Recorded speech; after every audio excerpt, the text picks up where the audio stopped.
Hello everyone. Hope మీరందరూ బాగున్నారని అయితే అనుకుంటున్నాను. ఈ వీడియో కోసం చాలామంది కూడా వెయిట్ చేస్తున్నారు. సో, ఫైనల్లీ టైం అయితే వచ్చేసింది. నా బేబీ టు బర్త్ వ్లాగ్ ఇందులో షేర్ చేస్తాను. సో, ఇక్కడ మీరు చూసారంటే శ్రావణ మాసం 4th వీక్ ఇది. థర్స్‌డే రోజనమాట. సో, థర్డ్ వీకే అందరూ వ్రతం చేసుకోవాలి. నేను కూడా వ్రతం చేసుకుందామని ఎవ్రీథింగ్ రెడీ చేసుకున్నా. డెకోర్ ఆర్డర్ చేసుకున్నా. అమ్మవారివి ఈసారి కొత్తవన్నీ ఫేసెస్‌వి గానీ ఇండియా నుంచి తెప్పించుకున్నా. సో, థర్డ్ వీక్‌లో నేను కొంచెం అప్సెట్ ఉండే. మా వాళ్ళని మిస్ అయిపోయాను కొన్ని సిట్యుయేషన్స్ వల్ల. సో, వ్రతం చేసుకోవద్దని చెప్పేసి డిసైడ్ అయ్యాననమాట ఆ బాధలో. కానీ ఫోర్త్ వీక్ వచ్చేసరికి ఇంకా టైం ఉంది కదా డెలివరీకి అని చెప్పేసి అప్పటికప్పుడు థర్స్‌డే రోజు నైట్ 9:00కి డిసైడ్ అయ్యాను. డిన్నర్ చేసిన తర్వాత అప్పుడు డెకోర్ అంతా తీసి రెడీ చేద్దామని చెప్పేసి అమ్మవారిని రెడీ చేసి మా లైన్‌లో వాళ్ళందరికీ ఆల్మోస్ట్ ఒక 50 రిటర్న్ గిఫ్ట్స్ అయితే ప్యాక్ చేసుకున్నాననమాట. సో, నాకు ఈ 9 ఇయర్స్ ఆఫ్ మ్యారీడ్ లైఫ్‌లో వ్రతం చేసుకున్నప్పటి నుంచి this is the first year నేను ఒక జస్ట్ 1 అవర్ లోపు ఎవ్రీథింగ్ రెడీ చేసేసా. డెకోరు, అమ్మవారికి శారీ కట్టడం అదంతా. మళ్ళీ సూపర్ కలగా వచ్చిందనమాట. కొంచెం పర్పుల్, బ్లూయిష్ షేడ్స్ తీసుకొచ్చాననమాట. అబ్బాయి కాబట్టి పుట్టబోయేది. అందుకే నేను ముందే ఆర్డర్ చేసి పెట్టుకున్నాను. బ్లూ ఫ్లవర్స్ వచ్చినవి. సో, అవన్నీ బిజినెస్ లింక్స్ అవన్నీ నేను ఇన్‌స్టాగ్రామ్‌లో కూడా ఇచ్చేసాను ఆల్రెడీ. బట్ అస్సలు ఎక్స్‌పెక్ట్ చేయలేదు అమ్మవారిని రెడీ చేయడంలో బాగా మునిగిపోయి అండ్ స్ట్రెస్ అయ్యాననైతే చెప్పలేను. హ్యాపీగానే చేశాను. బట్ పైకి కిందికి కొన్నిసార్లు ఎక్కి దిగి వస్తూ ఉండగా మార్నింగ్ ఎక్స్‌పెక్ట్ చేయకుండా ఇంకా డెలివరీ ప్రాసెస్‌లోకి ఎంటర్ అయిపోయాను. వ్రతం కోసం అంతా రెడీ చేసుకున్నాము. బట్ ఈరోజు బేబీ వచ్చేలాగున్నాడు. వాటర్ కూడా బ్రేక్ అయిపోయింది. కంటిన్యూస్ గా వాటర్ పోతూనే ఉందన్నమాట. హాస్పిటల్ కి కాల్ చేస్తే రండి అని చెప్పారు. ఈ టైంకి ఐరా టైంలో ఎంత టెన్షన్ పడ్డానో. అప్పుడు కూడా సంక్రాంతి ఇంట్లో ఇట్లనే అంత డెకోర్ చేశాను. అప్పుడు కూడా వాటర్ బ్రేక్ అయింది. బట్ అప్పుడు వెల్కమ్ కోసమే యూజ్ అవుతుందని చేశాను. బట్ ఇప్పుడైతే లాస్ట్ వీక్ వ్రతం చేయలేదు. ఈ వీక్ చేద్దామని చేస్తే మేబీ నైట్ దానివల్ల స్ట్రెయిన్ అయిపోయి ఆ స్ట్రెయిన్ అవ్వడం వల్లనే వాటర్ బ్రేక్ అయిందేమో తెలీదు. కిందనే కంటిన్యూస్గా ఉంటే పైకి వెళ్ళిపోయినా ఇంకా రెస్ట్ తీసుకుందామని పడుకొని లేచేసరికి ఎఫెక్ట్ అయి ఉంటుంది. Let's see. రేపైతే కృష్ణాష్టమి. రేపు పుడితే కృష్ణాష్టమి రోజు పుట్టినట్టు, ఈ రోజు పుడితే వరలక్ష్మి వ్రతం రోజు పుట్టినట్టు. డెలివరీకి అసలు ఏమీ రెడీ లేము. లైక్ ప్యాకింగ్ కానీ, లగేజ్ కానీ అదంతా. సో, మార్నింగ్ నాకు 6:30కి అట్లా వాటర్ బ్రేక్ అయింది. నేను 3కి పడుకున్నాను. ఒక 2 అవర్స్ అయినా నిద్ర ఉంటే నెక్స్ట్ డేకి బాగుంటుందని. బట్ అసలు ఎక్స్‌పెక్ట్ చేయలేదనమాట వాటర్ బ్రేక్ అవుతది అని. సో, ఇక్కడ మీరు చూసారంటే శనగలు కూడా ఫుల్ నానబెట్టేసాను. 50 రిటర్న్ గిఫ్ట్స్ కాబట్టి చాలా అవసరం అని చెప్పి. బట్ పెయిన్స్ 1 ఆన్ 1 వస్తూనే ఉన్నాయన్నమాట. లాస్ట్ టైం ట్రాకింగ్ యాప్ ఒకటి పెట్టుకున్నా. బట్ ఈసారి ఏమీ పెట్టుకోలేదు. ఎంతో కొంత ఎక్స్‌పీరియన్స్ వస్తది కదా డెలివరీ అనేది ఒకసారి ఎక్స్‌పీరియన్స్ అయ్యాక. అండ్ ఇక్కడ మార్నింగ్ లేవగానే స్నానం చేసేసి అత్తమ్మకి చెప్పాను, మీరే చేసుకోండి వ్రతం. ఎలాగో తనే చేసేవాళ్ళు. బట్ ఇంకా పూజ చేసేయండి, నాకు ఇట్లా పెయిన్స్ వస్తున్నాయి అని చెప్పేసి. యాక్చువల్‌గా అది ఫాల్స్ పెయిన్ కూడా అయ్యుండొచ్చు. ఒకసారి వెళ్ళేసి వద్దామని చెప్పేసి అనుకున్నాం. బట్ అలా ఇంట్లో టైం స్పెండ్ చేశాను. సో, 5:11 వచ్చే వరకు ఇంట్లో ఉండమని చెప్తారు కదా! ఫస్ట్ టైమ్ అయితే టెన్షన్ పడి కొంచెం పెయిన్స్ రాగానే వెళ్ళిపోయి వాళ్ళు చెక్ చేయడం వల్ల వాటర్ బ్రేక్ అయింది హాస్పిటల్‌లో. సో, ఇంకా ముందే వెళ్ళడం ఎందుకని చెప్పేసి అలా ఉన్నాను. అలా టైమ్ పాస్ చేస్తూ ఉండేసరికి ఇంకా పెయిన్స్ అయితే ఇంకా భరించరానంతగా వచ్చేసాయి. ఆల్మోస్ట్ 5 మినిట్స్‌కి ఒక్కొక్క పెయిన్ వస్తుంది. బ బట్ అది 1 మినిట్ లాస్ట్ అవ్వట్లేదు. అంటే అది పెయిన్ అనేది కంటిన్యూయస్‌గా 1 మినిట్ వరకు ఉండాలనమాట. ఉంటుందో లేదో కూడా గమనించలేదు. మా ఫ్రెండ్స్‌కి పెయిన్స్ వస్తున్నాయని చెప్పేసి చెప్పగానే ఫాస్ట్‌గా వచ్చేసారనమాట. అమ్మవారిని రెడీ చేయడం వల్లనే ఇట్లా అయింది అని అంటూ ఉన్నారు. But anything is fine. Second baby 1 week ముందే వస్తారు అని కూడా చెప్పారు డాక్టర్స్. కన్సీవ్ అయిన ఫస్ట్ వీక్‌లోనే ఫస్ట్ అపాయింట్మెంట్‌లోనే. సో, ఇంకా ఇంట్లో అంతా మొక్కుకొని ఫాస్ట్‌గా లగేజ్ అంతా అప్పటికప్పుడు సర్దుకున్నాం. ఈసారి ముందే నేను వాట్ ఐ ప్యాక్డ్ అనే టాపిక్ ఆ వ్లాగ్ చేయలేనేమో. బట్ నేనేం ప్రాక్టికల్‌గా తీసుకెళ్ళానో నెక్స్ట్ ఏదైనా వ్లాగ్‌లో షేర్ చేస్తా. నేను అప్పటికప్పుడు ప్యాక్ చేసుకున్నవి ఎంతవరకు యూజ్ అయినాయి అనేది. Maybe that is the difference first one to second one అనుకుంటా. ఐరా కూడా చాలా ఎక్సైట్ అవుతుంది బేబీ వచ్చేస్తాడని చెప్పి. బేబీ మంచిగా రా, ఫ్రెండ్స్ అంతా ఎంచుకో మమ్మీని, నువ్వు మంచిగా మమ్మీని చూసుకో. నువ్వు చూసుకోవా? బేబీ బాయ్ ఎవరిలా ఉంటాడు? మమ్మీ లాగా. వ్రతం ఏం చేయలేము. జస్ట్ కొంచెం నైవేద్యం పెట్టి దీపం పెట్టేస్తారు అత్తమ్మ. నేను గూడా బాగా మొక్కుకొని వచ్చేసాననమాట. ఏమై ఉంటదో అని జెప్పేసి పెయిన్స్ అయితే వస్తున్నాయి. ఇంకా హాస్పిటల్‌కి రీచ్ అయిపోయాము. హాస్పిటల్ టూర్ ముందే వెళ్ళాం. లాస్ట్ వ్లాగ్‌లో గూడా షేర్ చేశా. ముందే వెళ్ళడం వల్ల ఈసారి కొంచెం హాస్పిటల్ కొత్తగా అంటూ ఏమీ లేదు. ఐ డోంట్ నో ఎంతవరకు భరిస్తానో. ఐరా టైంలో భయంతోనే లాస్ట్ మినిట్లో సీ సెక్షన్ చేసుకున్నా. సో బర్త్ ప్లేస్కి అయితే వచ్చేసాము. పెయిన్స్ ఫుల్ వస్తున్నాయి. సో వెళ్ళగానే జాయినింగ్ ప్రొసీజర్ అదంతా ఉంటది. హాస్పిటల్ టూర్ ముందే వెళ్ళి రావడం వల్ల ముందే మేమంతా జాయినింగ్ అయ్యేది అదంతా ఫిల్ చేసేసాము. సో ఇంకా ఎమర్జెన్సీ రూమ్‌లో పెట్టేసి నాకు చెక్ చేశారనమాట. రియల్‌గా వాటర్ బ్రేక్ అయిందా లేదా అని చెప్పేసి. దాంతో పాటు సర్విక్స్ డైలేషన్ గూడా అయిందా లేదా చెక్ చేస్తూ ఉంటే 5 డైలేట్ అయినా బట్ ఎప్పుడైనా ఏంటి అనేది నో ఐడియా. అండ్ ఇంకా of the way to delivery అని చెప్పేసింది డాక్టర్ అయితే. ఇంకా నార్మల్ డెలివరీ చేసే రూమ్‌కైతే షిఫ్ట్ చేశారు. We don't know. First time నాకు ఐరా టైంలో సి సెక్షన్ అయింది కాబట్టి సి సెక్షన్ అవుతదా? లేదంటే నార్మల్ అవుతదా? అని అసలు నాతో ఎప్పుడు ఏ డాక్టర్ గూడా బర్త్ ప్లాన్ అనేది డిస్కస్ చేయలేరనమాట. But I was very active during pregnancy till delivery. So నేనైతే మోస్ట్‌లీ నార్మల్ డెలివరీ అవ్వాలి అని అనుకున్నా.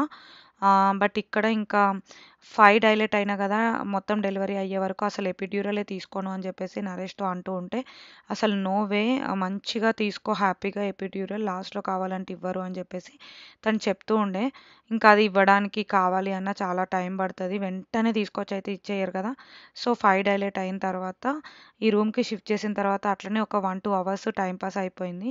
కానీ పెయిన్స్ మాత్రం విపరీతంగా ఉండే. భరించరాకుండా ఉండే. ఇదంతా రూమ్ అనమాట. ఇదంతా హాస్పిటల్ టూర్‌లో చూడడం వల్ల అంతా తెలుసు అనే ఒక రకంగా కొంచెం కాన్ఫిడెన్స్ అనేది వచ్చింది. అండ్ నాకు పెయిన్స్ ఒక రకంగా భరిస్తూనే ఉన్నా. రూమ్‌లో కొంచెం కామింగ్ మ్యూజిక్ పెట్టుకున్నా. నాకు 'సద్గురు' అంటే చాలా ఇష్టం. ఆయన మ్యూజిక్స్ అన్నీ వింటూ ఉంటాను. అవి పెట్టుకొని కామ్ డౌన్ అవుతున్నా. బట్ ఎంత చేసినా పెయిన్స్ భరించడం కొంచెం కష్టమే అనిపిస్తది. సో, ఇంకా హెయిర్ కూడా పిచ్చి పిచ్చిగుండే. ఇంట్లో సిట్యుయేషన్ అట్లుండే పూజ అని చెప్పేసి హెడ్ బాత్ చేసేసుకొని ఇంక అట్లనే రావడం వల్ల నాకు నర్సే మంచిగా హెయిర్ స్టైల్ కూడా చేస్తుంది. తను హెయిర్ స్టైల్ చేస్తూ ఉంటే కూడా నాకు విపరీతంగా పెయిన్స్ వస్తున్నాయన్నమాట. సో, ఇంకా బ్రీత్ అంతా చేసుకుంటున్నాను. అదే ఫస్ట్ టైమ్ అయితే అసలు ఇప్పటికి ఆ వర్డ్స్ కూడా నాకు తెలీదు. What I'm talking the technical medical terms. అప్పుడేదో టెన్షన్, స్ట్రెస్ అప్పుడు కూడా నిజంగా మంచిగా అయ్యేది. లాస్ట్ మినిట్‌లో అట్లా అవ్వడానికి కూడా అప్పుడు ఎమోషనల్‌గా కొంచెం వీక్ ఉన్నాను. And throughout my pregnancy I used to go alone for appointments. Corona వల్ల అసలు అప్పుడు ఎవ్వరిని అలో చేసేవాళ్ళు కాదు. ఫస్ట్ టైమ్ కొంచెం భయము, ఆ టెన్షన్ అనేది ఉంటది. బట్ సెకండ్ టైమ్ ఎంతో కొంత తగ్గినా సరే ఇలాంటి సిట్యుయేషన్ మాత్రం ఎవ్రీ టైమ్ సేమ్ ఉండదనమాట. చాలా పెయిన్స్ వస్తున్నాయి. ఇంకా ఎపిడ్యూరల్ తీసుకుంటానని చెప్పాను. తర్వాత 2 అవర్స్‌కి చెక్ చేసినా 5 డైలేషనే ఉంది. అదే ఏంటబ్బా అనుకున్నా. మళ్ళీ ఎపిడ్యూరల్ తీసుకుంటే మళ్ళీ స్లో అయిపోతది ప్రాసెస్. లాస్ట్ టైమ్ లాగా 2 డేస్ పెయిన్స్ భరించాలేమో, డైలేషన్ అవ్వడానికి వెయిట్ చేయాలేమో అనుకున్నా. ఇంకా ఇక్కడ ఇంకా 5లోనే ఉన్నప్పుడే వాళ్ళు పీనట్ బాల్ నాకు లెగ్స్ మధ్యలో పెట్టారనమాట. మీరు చూస్తున్నట్లయితే మోకాళ్ళ కింద. సో, అప్పటికి ఇక భరించరానంత పెయిన్స్, లెగ్స్ పెయిన్స్ వస్తూనే ఉండే. ఇంక ఎపిడ్యూరల్ అదంతా సెట్ చేసేసారు. 3:30 టైంలో అనుకుంటా. మీరు చూస్తున్నట్లయితే బ్యాక్‌గ్రౌండ్‌లో 4:15 అవుతుంది ఆ టైంలో. సో, వన్ సైడ్‌కి తిరిగి పడుకుంటున్నాను. అస్సలు ఎపిడ్యూరల్ ఇచ్చినా నాకు పెయిన్ తెలుస్తుంది.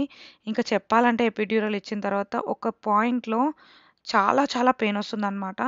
నాకు ఫస్ట్ టైమ్ గూడా అంతే ఐరా టైంలో ఎపిడ్యూరల్ తీసుకున్నా కానీ, ఒక ప్లేస్‌లో స్పైన్ దగ్గర చాలా పెయినొచ్చిందనమాట. కొంతమందికి ఎపిడ్యూరల్ వర్క్ అవ్వచ్చు, అవ్వకపోవచ్చు. మేబీ ఫస్ట్ టైమ్ అవ్వలేదేమో, అలాగే ఇప్పుడు కూడా అవుతుందేమో అని కూడా భయపడిపోయాననమాట. బట్ ఇంకొకటేంటంటే నేను పెయిన్ తీసుకోకుండా నైట్రోజన్ ట్రై చేస్తాను అని వాళ్ళని అడిగాను. నైట్రోజన్ అనే ఐడియా కూడా నాకు ఫస్ట్ టైమ్ కూడా తెలీదు. అండ్ లేబర్ గురించి చాలా క్లాసెస్ తీసుకొని మంచి ఐడియాతో ఈసారి వెళ్ళాననమాట. సో, నైట్రోజన్ వచ్చేసి 8 డైలేషన్ అయిన తర్వాత ఇస్తారంట. అప్పటి వరకు తట్టుకోవడం నీ వల్ల కాదు అంటే నరేష్ పాపం భయపడుతూనే ఉండే. సో, ఇంకా ఇక్కడ చాలా చిల్స్, షివరింగ్ చాలా కష్టంగా అనిపిస్తుంది. ఈ స్టేజ్‌లో అసలు ఎక్స్‌ప్లెయిన్ చేయలేననమాట. రూమ్ అయితే మంచి మ్యూజిక్‌తో, డివోషనల్ సాంగ్స్‌తో అట్లా పెట్టుకున్నాను. మీరు చూసారంటే నేను చాంటింగ్ గూడా చేస్తున్నా. ఓం నమ శివాయ అంటున్నా అక్కడ ప్రతిసారి. అదంతా పెట్టాలనిపించలేదు. అవన్నీ చూస్తే ఫస్ట్ ఆఫ్ ఆల్ మా అమ్మ వాళ్ళే కొంచెం ఫీల్ అవుతారేమో ఇక్కడ. దేవుణ్ణి ఇట్లా గట్టిగా అరుస్తూ ఓం నమ శివాయ అని ఇట్లా మెడిటేషన్ చేస్తూ ఉండే ఆ టైంలో. చాలా పెయిన్స్ అంటే చాలా పెయిన్స్ భరించారనమాట.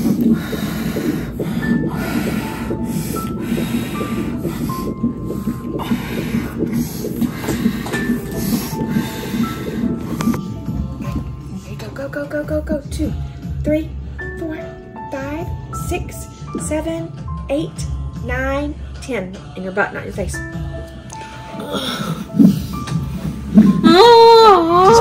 తీసుకో. Deep breath.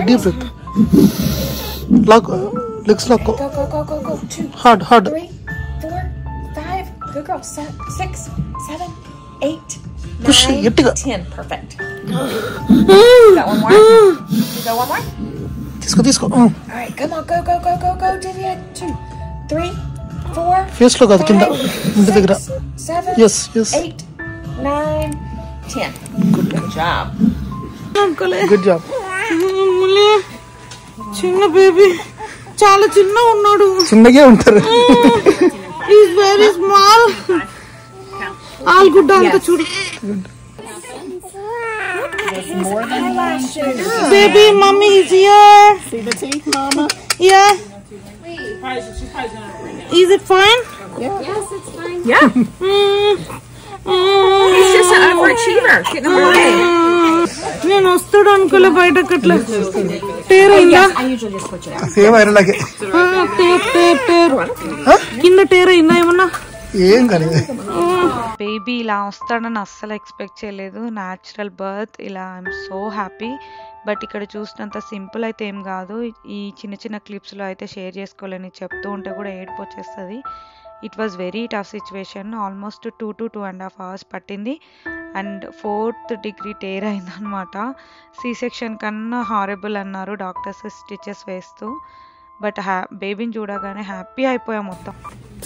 అక్క ఈజ్ వెయిటింగ్ ఫర్ యూ కన్నా.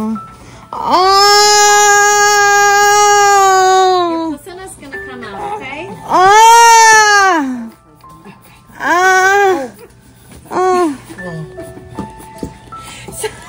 Open your eyes.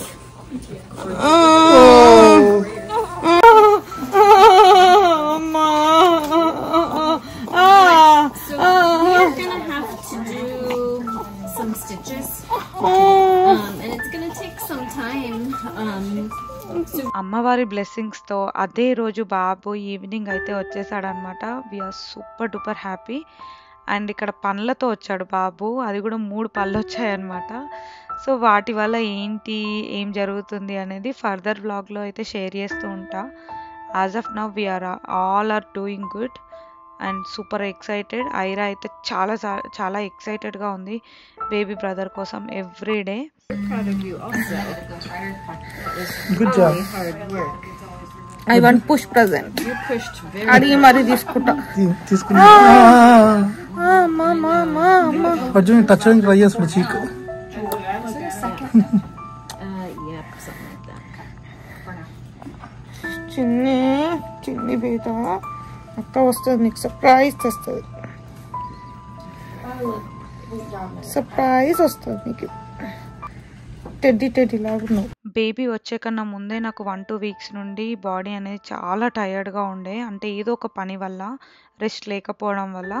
సో ఇంకా అందులో డే బిఫోర్ నిద్ర లేదు, పని కూడా ఎక్కువ అయింది. సో బేబీ బయటకు రావాలంటే my body work so hard.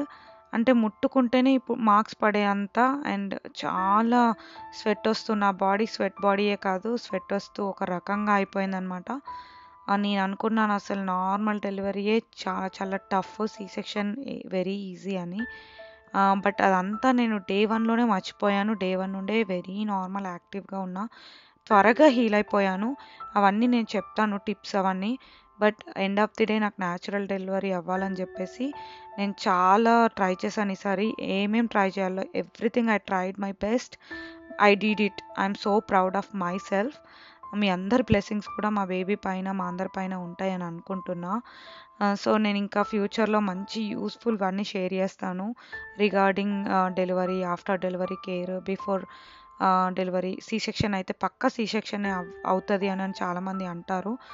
But very rare పీపుల్కే న్యాచురల్గా అవుతాయి, అది కూడా లక్కీ అంటారు. లక్కీ ఏం లేదు, ఏం చేయాలి ఏంటి కొన్ని నేను కూడా చేసినవి నాకు వర్కౌట్ అయినవి చెప్తూ ఉంటాను. ఇంకా ఎవ్రీ మినిట్ చెక్ చేస్తూనే ఉన్నారు. నేను నా ప్లెజెంటా కూడా డొనేట్ చేద్దామని డిసైడ్ అయ్యాను. ఇంకా వాటికి రిలేటెడ్ ఇన్ఫర్మేషన్ కూడా నేను షేర్ చేస్తా, ఏం చేయాలి, ఎలా నేను డొనేట్ చేస్తాను అవన్నీ అని. బేబీకి ఎవ్రీథింగ్ అన్నీ చెక్ చేస్తున్నారు. సో బేబీ ఒక్కటి ఏంటంటే టీత్తో రావడం వల్ల మాత్రం హాస్పిటల్లో అందరూ ఎవరొచ్చినా, ఎవరు డ్యూటీలోకి కొత్తగా వచ్చినా వాళ్ళని ఇంకో నర్సు తీసుకురావడం, చూపించడం క్రేజీ అయిపోయింది. ఏదో వండర్ జరిగినట్టుగా అందరూ వచ్చి చెక్ చేస్తూ ఉండే, ఎన్నున్నాయి ఏంటి, రియల్గా టీత్ వచ్చిందా, బేబీ టీతా మేము ఎప్పుడు చూడలేదు అంటూ. అండ్ ఇంకా మేము కూడా కొంచెం షాక్ అయ్యాము, ఇంట్లో వాళ్ళని అడగడము, ఫ్రెండ్స్ని అడగడం, ఫ్రెండ్ సర్కిల్లో. బట్ ఇక్కడ బేబీకి వన్స్ టీత్ వచ్చాక ఈ మధ్య తెలుస్తుంది చాలామందికి వచ్చాయి, వెరీ కామన్ అని చెప్పేసి. తనకు కింద వచ్చాయన్నమాట, పైన వస్తే ఒక రకం, కింద వస్తే ఒక రకం, అట్లా ఏదేదో ఉంటాయి. సో బేబీకి అన్నీ హెల్త్ పరంగా చెక్ చేసేసి వ్యాక్సిన్లు వేసే ఉంటే వేసేసి ఇంకా ర్యాప్ చేస్తున్నారు. ఫస్ట్ స్వాడిల్ ఇది. ఇంకా ఇక్కడ నుంచి మళ్ళీ అగైన్ న్యూ బోర్న్ రొటీన్ అవన్నీ స్టార్ట్ అయిపోతాయి అన్నమాట. సో రావడమే పండగ రోజు వచ్చేసాడు వరలక్ష్మి వ్రతం. ఆల్మోస్ట్ ఆ వీక్లో కూడా చాలామంది చేసుకుంటున్నారు, నాకు తెలిసిన వాళ్ళే. నాకు కూడా ఓల్డ్ అని ఇన్విటేషన్లు ఉండే. అండ్ ఇంకా కొన్ని అవర్స్ లేట్ పుట్టుంటే కృష్ణాష్టమి రోజు కూడా పుట్టేవాడు. ఇంకా అది కూడా రావడం బోలెడని పండగలతో వచ్చేసాడు. వితిన్ 1 వీక్లో మళ్ళీ వినాయక చవితి అనమాట ఫస్ట్ చేసుకోబోయేది. ఇంకా వన్స్ డెలివరీ అయిపోయిన తర్వాత ఏదైనా తినమంటారు ఇక్కడ. బట్ మనము ఎంతో కొంత కేర్ చేస్తేనే బేబీకి బాగుంటుంది, మనకు బాగుంటుంది. అందుకనే నేను ఫస్ట్ తినేసేసాను, వాళ్ళు ఏమిస్తే అది, ఆకలితో ఉన్నాను కాబట్టి. తర్వాత అత్తమ్మ కుక్ చేసి పంపించారనమాట. ఇంకా ఇడ్లీ సాఫ్ట్గా ఉంటుంది, బెటర్ డైజెషన్కి అని చెప్పేసి బయట నుంచి సాఫ్ట్ ఇడ్లీ ఆర్డర్ చేసాము. అప్పటికే లేట్ అయిపోయింది, 8 తర్వాత నాట్ అలౌడ్ గెస్ట్లు. సో ఇంకా బేబీని చూస్తూ అలా ఉండిపోయామన్నమాట. హోప్ మీ అందరికీ వీడియో నచ్చిందని అనుకుంటున్నాను. ఎవరైనా డెలివరీకి ఉంటే నా వీడియో షేర్ చేయండి, వాళ్ళకు ఎంతో కొంత మోటివేషన్ లాగానే ఉంటుంది. హోప్ మీ అందరికీ వీడియో నచ్చిందని అనుకుంటున్నాను.